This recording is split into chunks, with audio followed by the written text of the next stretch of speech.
almost at 22 miles.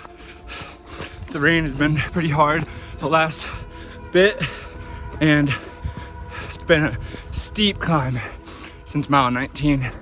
I'm freaking soaked. I'm in pain, but I'm stoked, and my playlist is keeping me amped in these horrible conditions. Woo!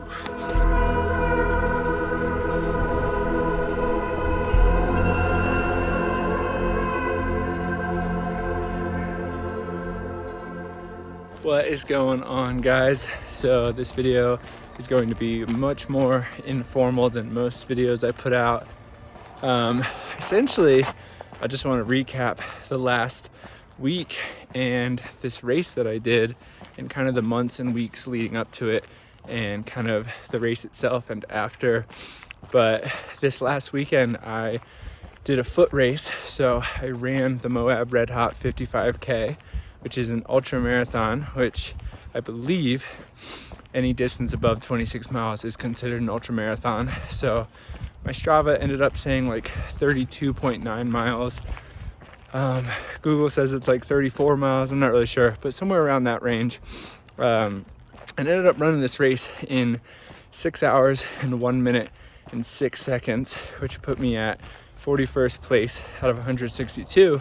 But I kind of just wanted to make this video to kind of reflect on this entire journey. You know, on this channel, I haven't brought up anything as far as running goes, trail running, races, anything of the sort. And it's funny because I've actually kind of gone back and forth with this subject and like how I feel about sharing this, because, you know, as I signed up for the race like many months ago, I have kind of gone through this back and forth battle in my head, like, well, should I share this? Should I tell people I'm doing this? Should I just keep it to myself? Sorry, out here in Gunnison, Colorado, and I don't know where I'm going. But I ended up not sharing anything. And the reason for that was mostly because I didn't do this for external reasons. I didn't do this so I could put it on social media. I didn't do it so I could flaunt it or anything of the sort like that. I did this because I wanted to challenge myself. You know, I started running in like September. I'm gonna flip this because my hand is freezing. I started running about September 2020, and for reference right now it's February 2021. And you know, as some of you may know from the channel, I had a really bad climbing accident in July.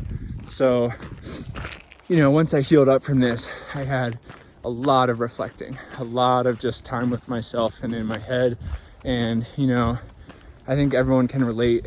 Everyone has a list of things that they want to do, or like, oh, I wish I could do this and I want to do that at some point in my life. And after this accident, I kind of just, my relationship with time changed. And it's kind of like, okay, if I want to do something, I'm gonna do it right now, because I could die tomorrow. Anyone could die tomorrow, and it's just the reality of it. So one of those things is ultra endurance races.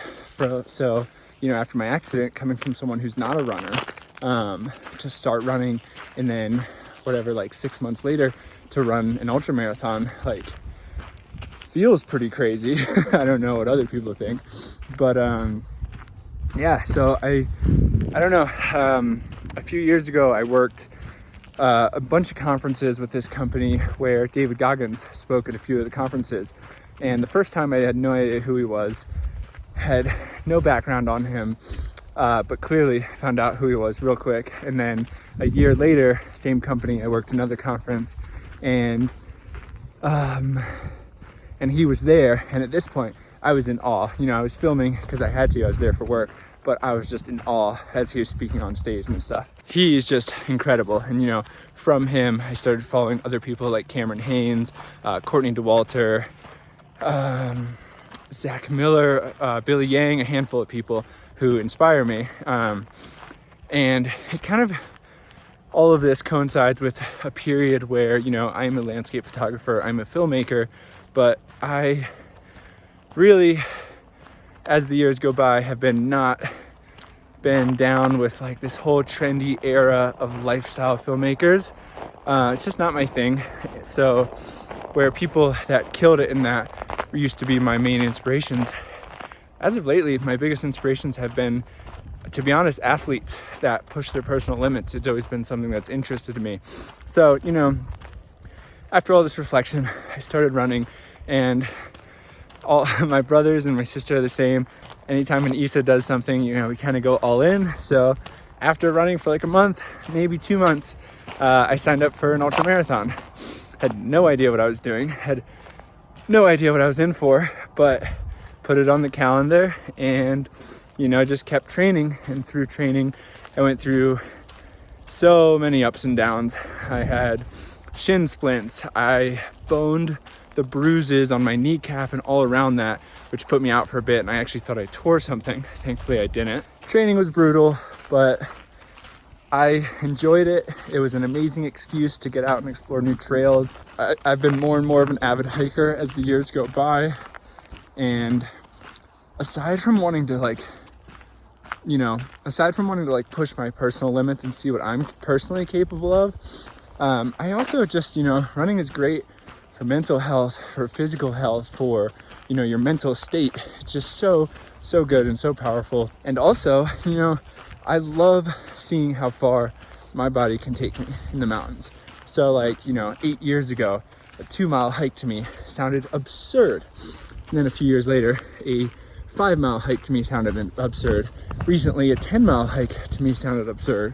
This last summer, Bree and I did a 22-mile hike with 5,000 feet of elevation in the Enchantments. And now, you know, I just ran a 34-mile race, and now I'm just super intrigued and interested, like, well, can we throw in a 40-mile hike, a 30-mile hike? You know, the sky is the limit.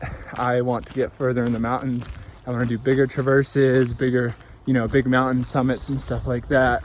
So running has been great for many reasons, but it's just training my body and my mind for all things in life, and it's been amazing. You know, leading up to the race, just for some stats and stuff, I had 1 week where I did 70 miles in a week, super hard. I initially wanted to hit 100, and halfway through the week I was like, there's no shot I hit 100, but I broke 70, which is more than 10 miles a day. And then 8 days before the race, I ran a marathon just in Golden, Colorado. Not official, not a race, anything like that. Just decided to run it. And I had wanted to do, I didn't want to do this. I did it because before that, my biggest run was 17 miles. And I wanted my body to have the muscle memory of 26 miles. And it's like 8 days before the race, I was like, it's now or never, because I got to start tapering. So I did it and just broke 5 hours. Lots of elevation for that. But then, you know, my taper week, whatever, played it super easy. I think I ran like 15 miles, like really light week. Come race day, my buddies Ryan Mills and Ryan Binkley from back home in Maryland somehow got them to sign up for the race, and we all went out and did it together and spent a weekend in Moab with Bree. And it was so much fun having hometown friends to kind of, you know, go through this sufferfest together. Just a really unique thing to have friends that are like, oh yeah, I'll sign up for 55K and hang out for a weekend in Moab. That sounds cool.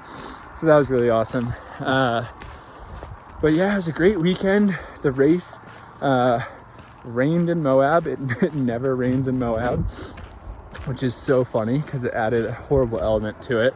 But luckily there was no snow, which was sick.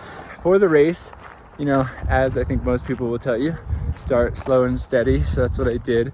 And then towards the end, I tried to ramp it up, and I speed hiked all the uphills because there was a lot. And then I tried to catch up the time on the downhills. But yeah, just over 6 hours. You know, I had gels, I had electrolytes, I had, who knows, Lara bars, water, toilet paper. That was an important one. I didn't have to actually end up using it, but that was important. Yeah, but I don't know. It was just an amazing race. It was amazing finding out that I was capable of it. I, you know, had some little injuries that came with it. My ear's super messed up. I think I have an ear infection. It's hard to say. We've been in really small towns since the race, so haven't had a proper doctor. Just a televisit where they put me on antibiotics. Don't know if that's from running or something that could be associated with it, but not sure. Like headphones. But then my toe, my second smallest toe, my left foot, had this massive blood blister behind it that we had to pop, and it's been in so much pain. Pretty sure I broke the toe or stress fracture, and the blister is super gnarly. So definitely had some injuries from it. But I just did my first real run since the race, just like 5 days later, I think. And I just ran like 3.5 miles. You know, if you're still watching this, I appreciate it, because I know it probably isn't the most entertaining video. But, you know, if you're interested in running an ultra or something like that, I highly recommend it. It's gonna be hard as shit, but it's like the most rewarding thing I've ever done. It's the most physical, physical testament I put my body through, and I came out finishing, which is amazing. I definitely plan on doing more. But yeah, you know, like through this process, I didn't do this for social media, so that's why I didn't end up making any videos on it. And I was gonna make a film of the race, and I was like, no, I really just wanna focus on running. So didn't do that either. But, you know, I want my thoughts and everything while they're current captured. You know, I can look back on this, and, you know, I think maybe if this helps anyone, that'd be cool too. If it does. If you enjoyed this little story or reflection or whatever, let me know. And if you're interested in running, trail running, training, stuff like that type of content, let me know, because I am definitely going to be continuing trail running, definitely going to be continuing races. So if you're interested, let me know. But thanks for watching. Catch you guys on a later video.